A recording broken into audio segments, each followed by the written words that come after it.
Welcome to the Board Game Marketing Podcast. Let's cue the intro.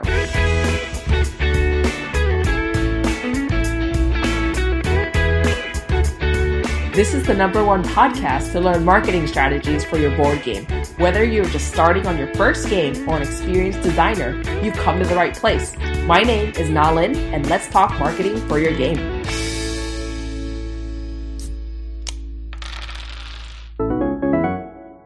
Hi, everyone. Welcome to the Board Game Marketing Podcast. Today, we are lucky to have Chris Rossetti on the show, and I'm really excited for everything that he has to share with us today. So, Chris, welcome to the show. Thanks so much. I'm looking forward to it. Awesome. So just to get us kind of started here, I'd love it if you could tell us a little bit about yourself and also about Galaxy Dice before we kind of get into the nitty-gritty details about the marketing part of it. Sure. So my day job is I'm a PhD student in accounting at University of Kansas, where we primarily do academic research and some teaching.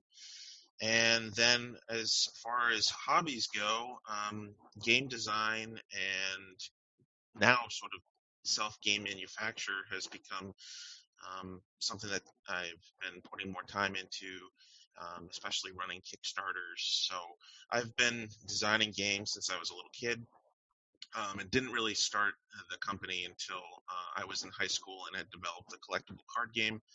And then that sort of started the whole company, which was back in 2009, and then we've grown since.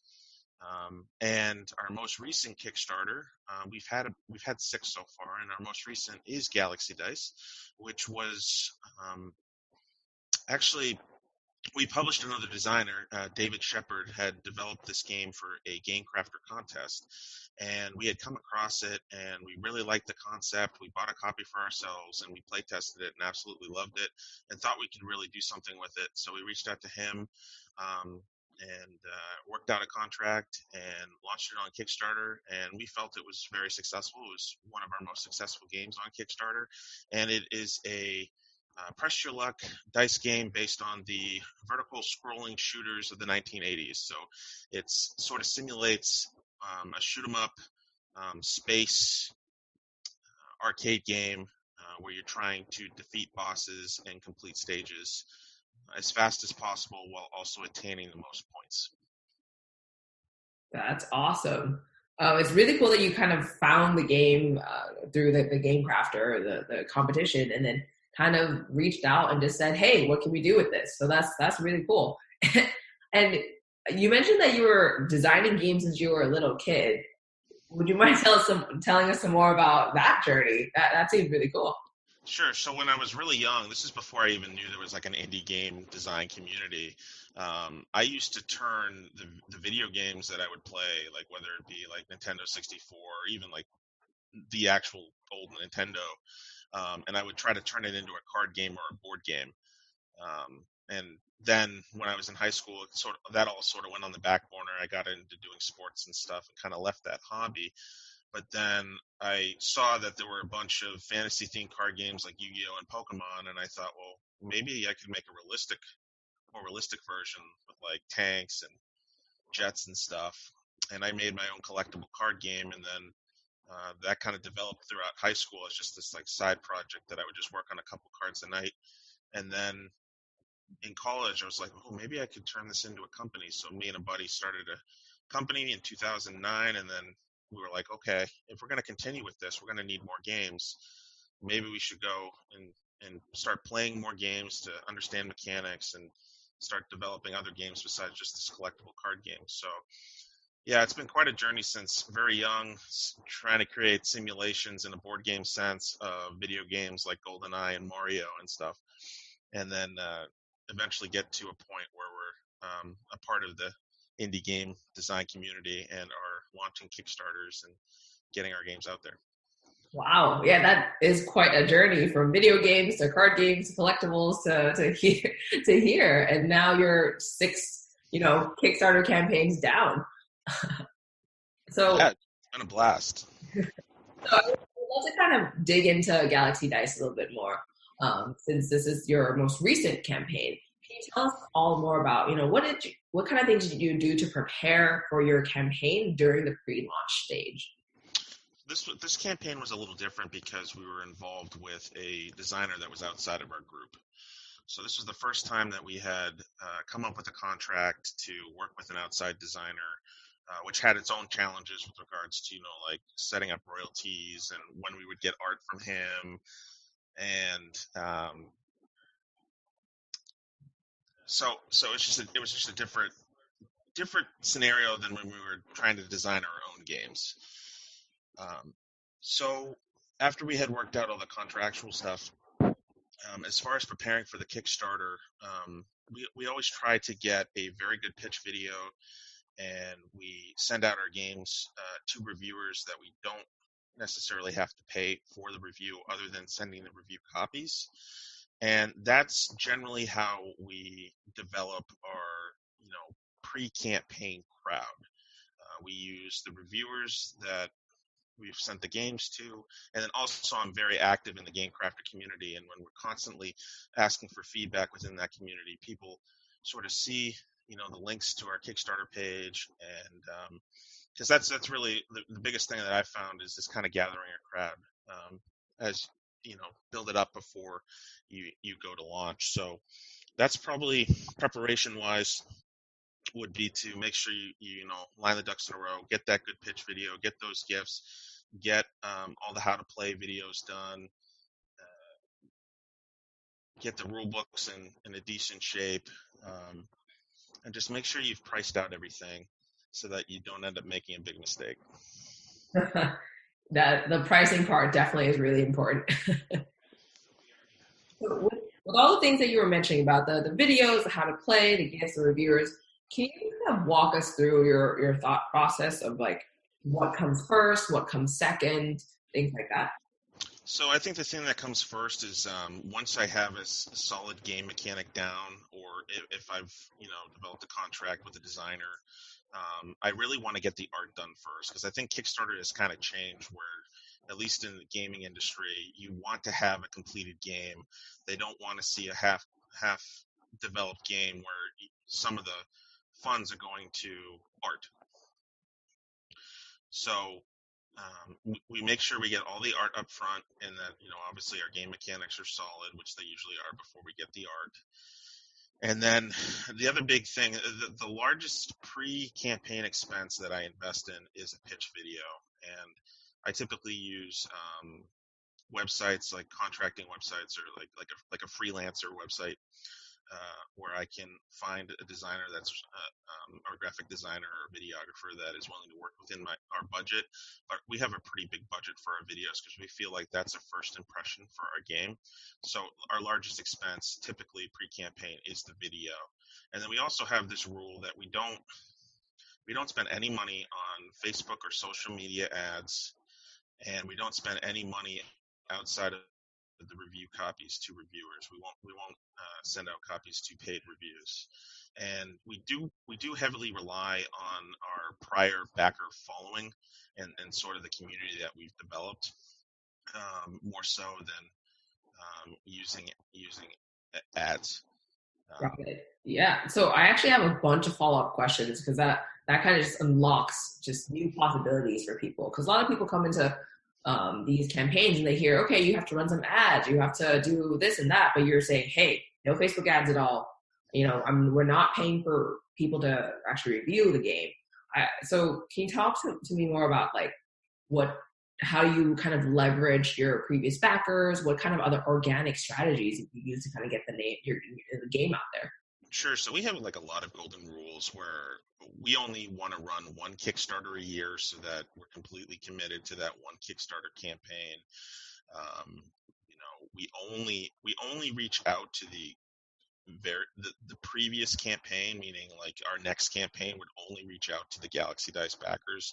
We don't spam prior campaigns, even though a lot of our campaigns have repeat backers, and we've been lucky enough the past few campaigns that we've had 300 or 400 backers, so we can get like a good jump start. But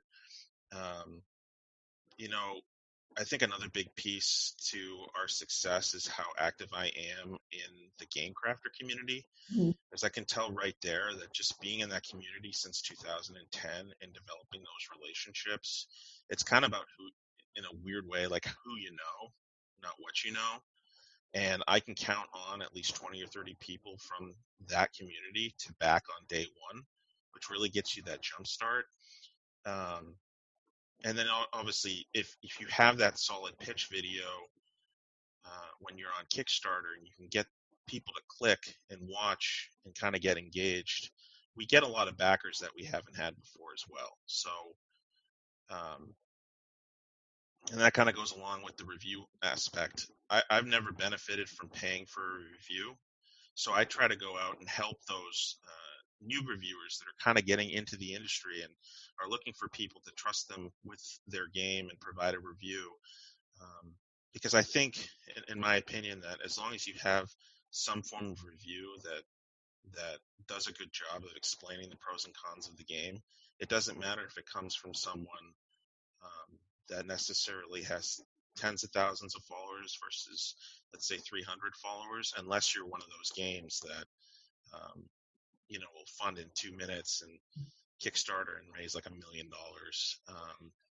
I think it's just you need to have that third party information for those backers that just might not be ready to click, but then they see a few reviews and that kind of gets them over the edge. Cool. And how do you find out about new reviewers? Is it through the game crafter community too?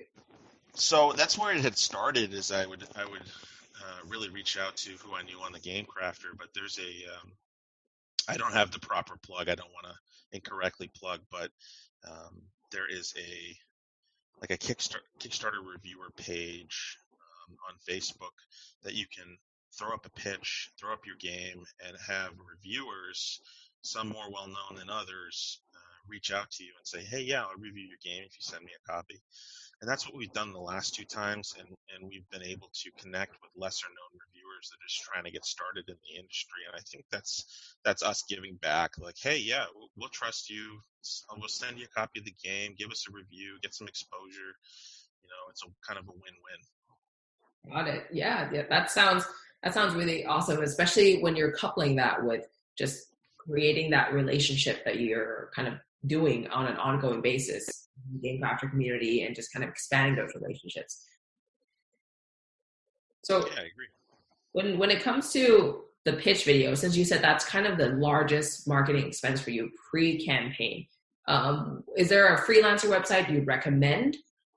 Well, for the last two campaigns, or last three campaigns that I had, I used freelancer.com, which I think is Australian based because I keep getting those foreign transaction fees on my credit card. So I'm thinking it's outside the United States.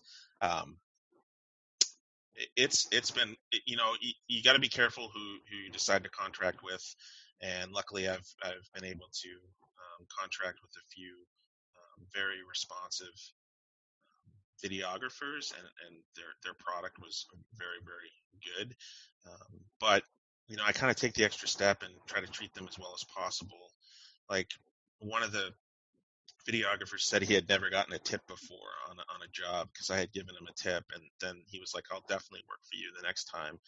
And what I did is when the next time video came up, I came and I worked with him, and he gave me an even better product the second time because he knew that I was going to treat him well. So it's kind of like developing those relationships too. So yeah, I would recommend, if you find um, like a website that you trust and you can get a conversation with the graphic designer or videographer before you start, and you go over the terms and you pay well. I mean the thing is that you have to pay well to get a good product. I mean, don't expect to get a pitch video for $50. Like, we spent a lot more than that. And that's something that you have to be confident too in your ability to raise funds on Kickstarter. Meaning, I don't know if I would pay $500 or $600 for a pitch video if I knew I was only going to fund $4,000 or $5,000 and the profit margin from the campaign wasn't even going to cover those upfront costs. So it's just all different things to keep in mind, and that's just something that I've learned over time as I've done more and more of these campaigns. What's worth it and what's not, and that's where we've developed that. We've seen that the pitch video is very effective of turning over backers, but paying for ads. I mean, paying for ads and paying for reviews is not a good return. Got it. And when you're talking about pitch videos, I'd love to kind of dive in because it's kind of a black box for people coming into, wanting to launch on Kickstarter. They're like, yes, we know a video is important, but how do you kind of lay out your video? What do you make sure to put in your video? What do you leave out? Can you talk us through a little bit more about that? Sure. So I try to keep the pitch video to a minute or less. And what I do in the video is I develop a background to kind of draw you in to the theme of the game, and then I'll usually do something thematic like this is Galaxy Dice, and then it goes into sort of how the game plays, and then at the very end you want to have a call to action. So in every one of my more recent videos will say something like, stand with us today, pledge today, vote today, that sort of deal, to get people really excited to want to back this project. So you have those three key pieces. You have the intro to kind of get the theme solidified and in people's heads and then wanting more. Then you kind of go over the gameplay with a little bit of transition. And at the very end, you better pretty much tell them to back. And I always, in my pitch videos, include the price up front. So that they see, not only when they click on the ad on Kickstarter, they know what the price is. They get it in the video too. Because I feel more confident providing that price up front so that they know that this is what they're getting for this price. There's no having to dig for it. And we always include U.S. shipping. That's another thing that seems to be going by the wayside, but that's sort of how I construct the pitch video. And I think one of the most important parts is to keep it at about a minute or less because people lose interest real fast. Got it. Yeah, no, this is a lot of good stuff here. So like you talk about the background, the theme, the gameplay, and there's a call to action and definitely a price included. And with a video, do you usually kind of show people the video during the pre-launch of the campaign, or do you keep that hidden until the campaign launches and kind of spread that everywhere? Well, it depends on the community. So sometimes when the video first launches, not even before it's on the Kickstarter page, I'll throw it up on my Facebook page just to get people to see it, kind of get excited, and then I'll share it a lot on the Game Crafter community and get feedback and whatnot through the editing process. But I think now what I do is I don't actively market, but like on my Kickstarter page, I'll put a link to the Kickstarter page that has the video, because I think now they have the following screen where you can click to follow a campaign, but you can't watch a video and you can't see the page, which I think is kind of disappointing that you can't look at that. And that brings me to another thing. I always sometimes messes up with analytics, but I always buy a domain name for my campaign, so it's really easy to type in. So like for Galaxy Dice, I had www.galaxydice.com, and I put that on all the stuff that I posted on Facebook and Twitter as far as announcements, and I have that as my my header photo, so that people can just go to galaxydice.com and they don't have to click a long Kickstarter link. Got it. So does that change come right on launch day when you press the launch button? What do you mean, the link? Yeah, the URL, the landing page. It all syncs up. Kickstarter's it all links up, so I can actually link a preview link to the Galaxy Dice URL, and when it goes live, I don't have to do anything. It still works. Gotcha. Okay, I see what you're doing. So you're putting the preview as kind of the automatic 301 redirect. Yes, exactly. Got it. Okay, very cool, very cool. So before, this is all kind of the pre-launch stuff that you're preparing. The pitch video, making sure the mechanics and the art's are ready, all these reviewers. How about like on launch day? What happens for you on launch day? Yeah, launch day is very stressful because launch day you want to update your Twitter and Facebook pages with proper links. I do go on Board Game Geek, and there tends to be a thread where you can place like an announcement that your game has been launched. I don't as actively share with all the Facebook groups that exist having to do with launching of games, but I have a lot of followers that like to do that for me because I'm kind of more of a I don't go really deep into the marketing. I kind of just let the game speak for itself, which is probably not a good thing. But a lot of my community likes to share the game if they're really passionate about it in these other groups because it's hard for me to self promote and to go to these Facebook groups that I don't normally frequent or be a part of, and then just spam my game. I try not to spam people when possible. Whereas like on the Game Crafter, I'm there every day. I'm contributing. I'm helping people. I'll post my link there a couple times a day, um, and they're the ones too that back on day one. So maybe the launch day isn't as stressful for me because of the things I don't do, but really I want to make sure that I have time in the day to answer those first comments that come through when you launch. We were really lucky that we funded in about 24 hours, so making sure that I'm up in the morning and ready to send out that 24-hour update because we always do a 24-hour update, and that we're responding quickly to questions, or sometimes you get a lot of questions that are all kind of in the same vein, and you got to set up your FAQ on the Kickstarter page. But overall, I don't think I'm too stressed out on that launch day. I think as compared to any of the other days during the campaign, the stress level is the same until you get that funding, and then it's just smooth sailing from there as far as getting stretch goals and whatnot. Nice. And let's kind of talk more about kind of the rest of the campaign then. Launch day isn't too stressful. You're kind of updating your social profiles, your followers who are super passionate, your super fans share for you. And then when it comes to the rest of the campaign, what kind of marketing methods do you use to kind of keep the momentum going? So, well, we have a few techniques. So one of the techniques is the way that we set up our pledge levels, and we always have a thank you pledge at $1 so people can follow along and back at a later date. Because now, I think the last couple of campaigns we use a pledge manager so that if they don't have the money now, they can pledge later. So that's been huge because the pledge manager has gotten us a lot more revenue beyond a Kickstarter. So that's an invaluable tool. And then we set up.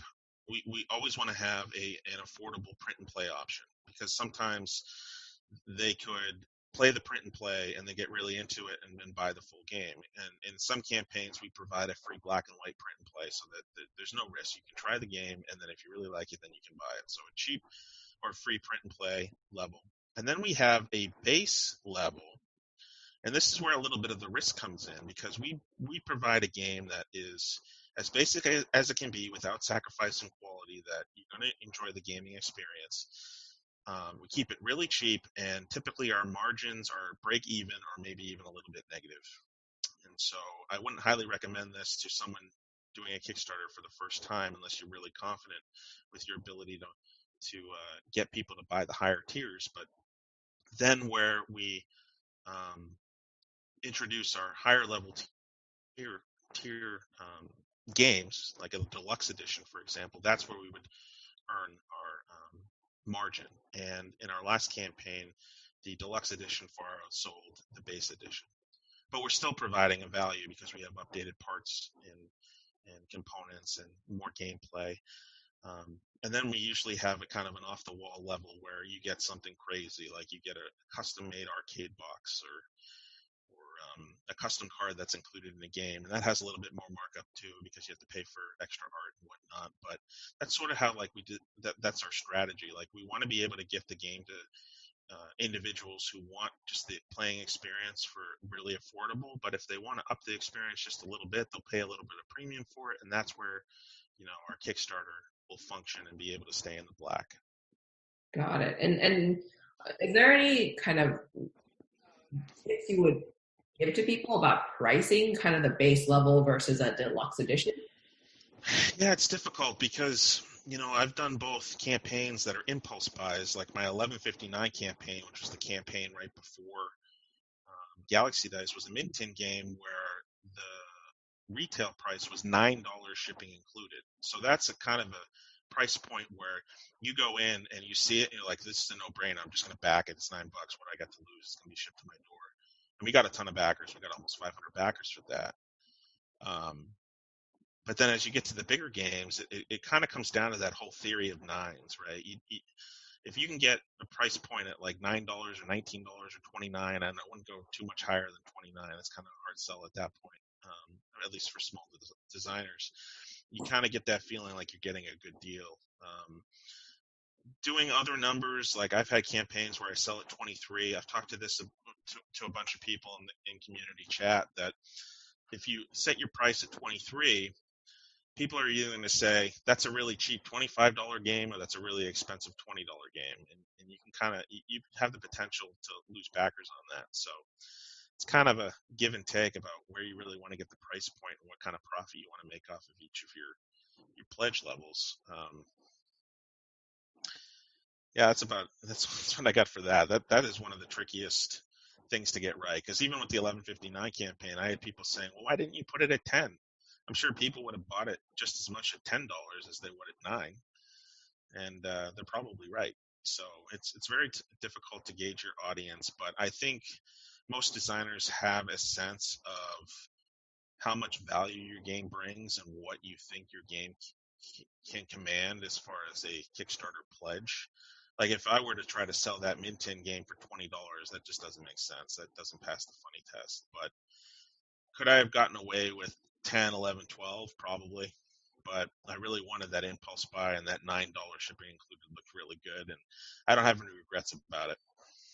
Got it. All right. Well, that's really good to kind of walk through your thought process for that, for sure. And earlier you mentioned stretch goals for your campaign. Can you Yes. talk about how you kind of set those up? How do you promote it? Things like that. I am not, at heart, I am not a fan of stretch goals. I feel like you should be able to present your game in a full form. I am much more. I am much happier with a campaign that will set their pledge levels and have add-ons rather than stretch goals. So if you want to boost the game, get the add-ons. You know you're not going to get yourself in trouble with overstretching, with adding add-ons that are really expensive. Now, for the campaigns where I did use stretch goals, then I planned them out in advance, and I made sure that they were either no-cost or low-cost stretch goals. So in some cases, if it was a relatively big goal that we achieved, then maybe I would unlock a component upgrade, like adding a UV coating or adding linen texture. A lower cost or no cost upgrade would be if I had extra cards in the sheet that I wasn't using for the game, I could add a couple of bonus cards and it wouldn't cost me anything else. But you definitely want to plan them out ahead of time. And another rule of thumb is, and I see a lot of novice Kickstarter campaign developers do this, is they'll throw out like 10, 15 stretch goals, and they'll have some ridiculous goals. Like maybe their funding goal is like 5,000, and then their first stretch goal is unlocked at 15,000. Unless you know you have thousands of followers waiting to get your game, that I don't think that's a good idea. What we do is we actually, when we launch a campaign, we just say you unlock stretch goals when you fund, and then we unlock each stretch goal one at a time, and we're able to gauge where we should set the stretch goal, where it's challenging for the backers, but it's not too challenging, and it's out of the realm of possibility. And the benefit to using low cost or no cost stretch goals is that you can be flexible with where you place those stretch goal amounts. Does that make sense? Yeah. So you said you were talking about how to kind of not show everything right off the gate, and just kind of unlocking the stretch goals as you hit your goal. If you're, say, like 10K, or you've reached your 10K goal, what would be like a next reasonable number for you? It depends on how fast you funded. So if I use Galaxy Dice, for example, we funded $4,000, which is our funding goal, in 24 hours. So we knew that we probably don't want to put the next stretch goal at 5,000 because they would reach that in half a day. So what we did is we put it at 7,000. So if they were able to do 4,000 a day, maybe it'll take them 6 or 7 days to get to the 7,000. You kind of have to feel like how many backers you think are going to come, and it's all kind of a game in a way. It's strategy to see. I want backers to jump on board and think that they're able to get this goal, but I don't want it to be too easy because I want to make sure I'm spacing out my stretch goals and I don't run out. So for a $10,000 campaign, if you raise that $10,000 in 5 days, well, then maybe you do your stretch goal at 12,000. If you raise that 10,000 in 24 hours, maybe you should put it up to 15,000.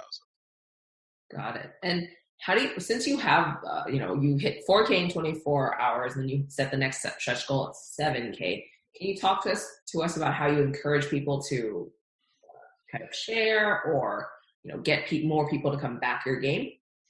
Yeah, definitely. I think a big part of this is just the communities that all the backers are involved in. And since I don't actively market like with ads on Facebook or Twitter or Board Game Geek, I don't really have an active voice out there, but my backers are my voice. And so what I do is typically in my updates, at least up until we fund, I'll be saying, let's share this campaign, get it out to your local groups.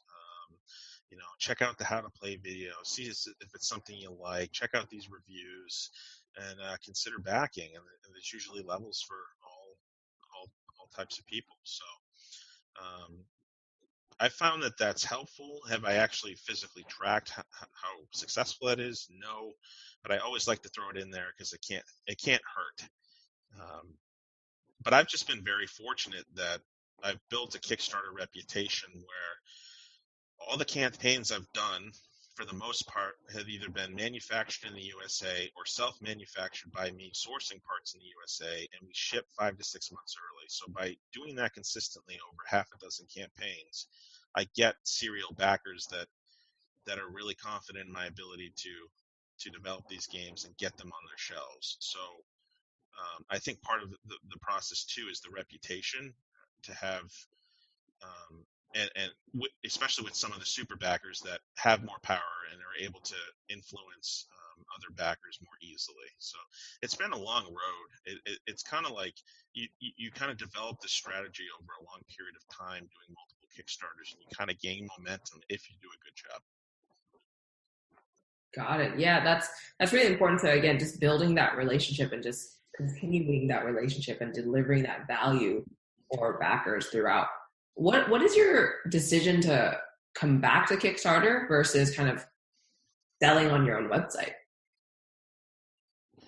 So we have actually a very unique model for our Kickstarter campaign, and also that kind of aligns with how we run our business. We run our business as a hobby, but a hobby that is self-funded. So we run these Kickstarters to actually provide the company money to build prototypes, develop new games, and run future Kickstarters. So our Kickstarters, since we self-manufacture, we don't have to worry about minimum order quantity. We order just enough to fulfill our campaigns and maybe have a little extra over for parts or to sell here or there. And we mainly make profit off of the Kickstarter campaign. So it's a little different than how others may do it, where they have to meet the minimum order quantity, and then they may be in the red until they sell off a couple of the extra copies that they didn't necessarily sell in the Kickstarter. That's not how our model's set up. So because of the self-manufacture, we have complete control over shipping and how many copies that we need to buy, because I can buy, like for 1159, for example, or Galaxy Dice, I can buy exactly the amount of tins I want, and I can put all the pieces together in the quantity I want. So that gives us a lot of control. And that's basically how we set up our Kickstarter profit model. It's a little different. Yeah, so I really love that you guys do it as a hobby, and you guys just keep it going. You've been doing this for years now. Yeah, since 2009. Yeah, and then once we got into the Kickstarter realm with our first game, Elements, that was kind of our test. It's kind of sad to say, but like we were gonna kind of put Rampage games on the back burner. If we try this Kickstarter, we fail, then maybe we don't keep investing in it, because at that time it was just investing money. But once we had that successful Kickstarter and we earned a little bit of money from it, we're like, okay, now we can use this money to do our next project. And then it's just developed from there, and it's become a self-funded company, which I think is the best thing for a hobby. Like, I don't have to use any of my own money. It's all self-funded. Which is where we really want it to be. We don't, we have our own careers, and we want gaming to be fun. We don't want it to be work. And I know if the Kickstarters ever got to a point where it's work, I wouldn't be happy. I love that perspective. And when you're saying everything's self-funded, one question that I often get actually is like, hey, how do I get artwork to be completed for the game if I don't have funding? And if I don't have that artwork, I can't go to Kickstarter for funding. Yeah, that's one of the things. You just got to bite the bullet and find the money, because like if you want good art, you need to pay good money, and that's something that we did for the Elements campaign. We didn't have necessarily any money in our bank account, and the partners grouped together and we're like, okay, we're each going to put in $400, and we're going to see what $1,600 worth of money is going to get us for art assets. We went out, we interviewed a couple of artists, we got some quotes, and then we made the best decision for us for our budget.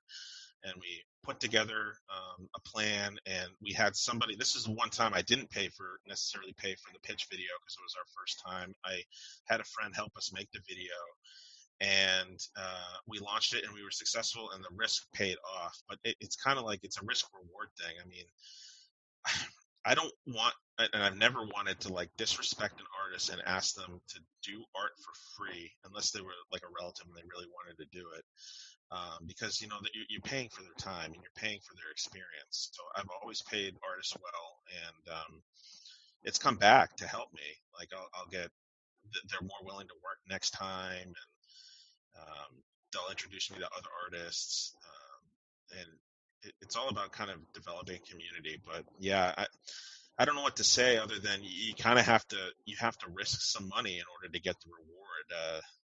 Something doesn't come from nothing, and I mean, it's kind of hard advice, but that's what we did. We kind of had to jump in and put some money up, and it ended up working out because we were smart about it. But I don't have any particular advice how you would go about running a Kickstarter campaign without any funds. And the other thing you got to realize is if you're really passionate about your game and you want to share it with the world, you got to be willing to put up some risk.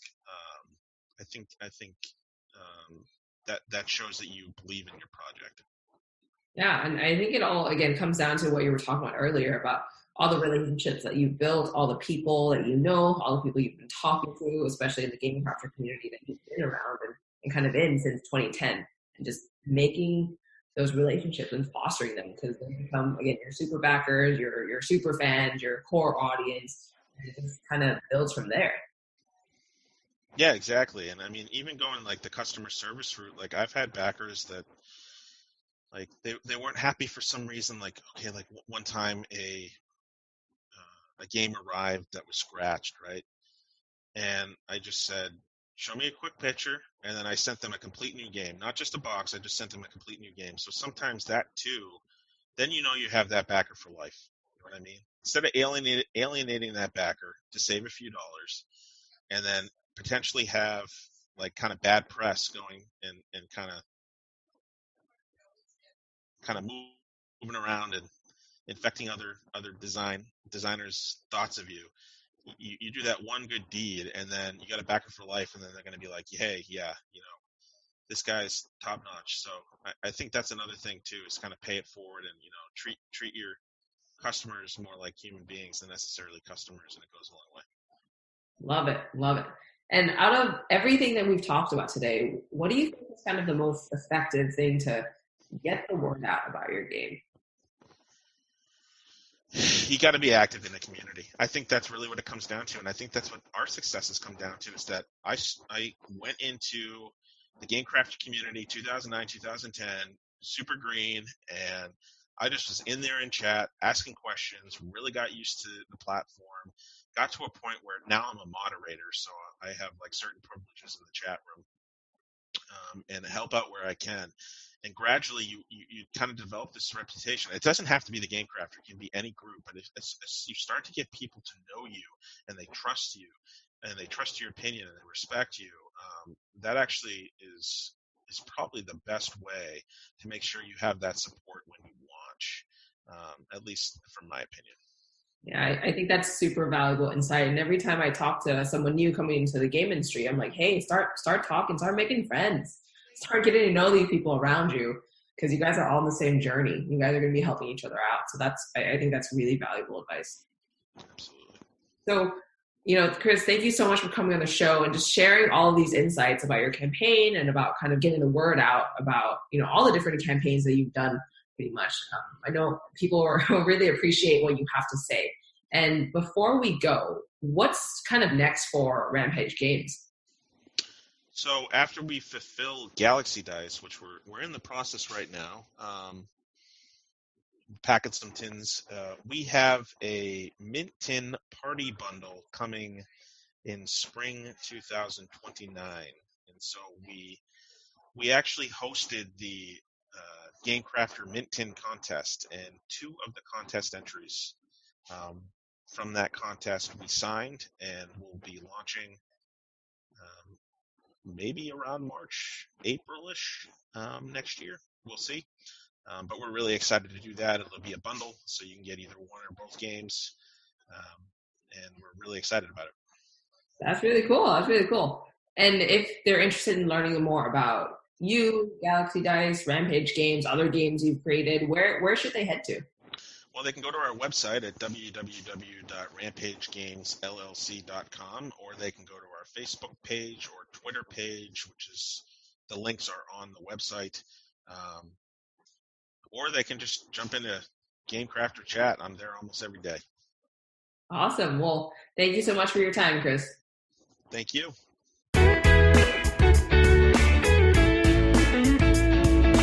Thanks for listening to this episode of the Board Game Marketing Podcast. For daily tips and advice, find us in the Board Game Marketing group on Facebook. See you next week.